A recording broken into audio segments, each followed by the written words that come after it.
Hi hi friends, good morning. ഇപ്പോൾ രാവിലെ എല്ലാവരും ചായ കുടിയും കാപ്പി കുടിയൊക്കെ കഴിഞ്ഞ് കാണുമല്ലോ അല്ലേ? അപ്പം ഞാനിന്നിവിടെ ഒരു പഴം അല്ലെ ഏത്തയ്ക്ക അല്ലെങ്കിൽ ഫ്രൂട്ട്സ് എങ്ങനെ നമുക്ക് സൂക്ഷിച്ച് വെക്കാം, ഫ്രിഡ്ജിൽ നമുക്ക് എങ്ങനെ സൂക്ഷിച്ച് വെക്കാമെന്നുള്ള ഒരു വീഡിയോ ആയ കേട്ടോ. അപ്പം ഇതിനകത്ത് നമ്മൾ ടിഷ്യൂ പേപ്പർ അങ്ങോട്ട് വെക്കുക.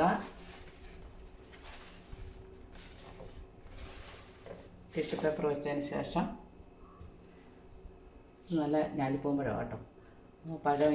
പഴമായാലും ഏത്തക്ക ആയാലും ഒക്കെ നമ്മൾ ഇങ്ങനെ അടുക്കി ഇതിനകത്തോട്ട് നമ്മൾ വെച്ച് കൊടുക്കണം.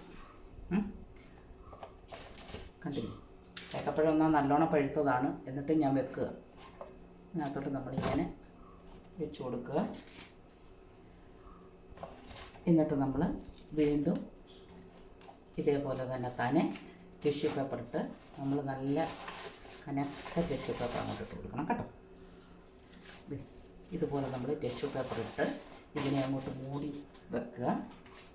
നമ്മളെന്ത് ചെയ്യുക, ഇതേമാതിരി തന്നെ അടച്ച് നല്ല ഫിറ്റായിട്ട് നല്ല അടപ്പായിരിക്കണം.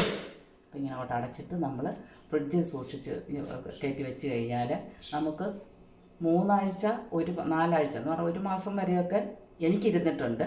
ഒന്ന് ഏറ്റവും പറ്റിയില്ലെങ്കിൽ പോലും 2 ആഴ്ച ഉറപ്പായിട്ടും ഇരിക്കും ഇത് കേട്ടോ. അപ്പോൾ എല്ലാവരും ഒന്ന് പരീക്ഷിച്ച് നോക്കണം. Okay, by.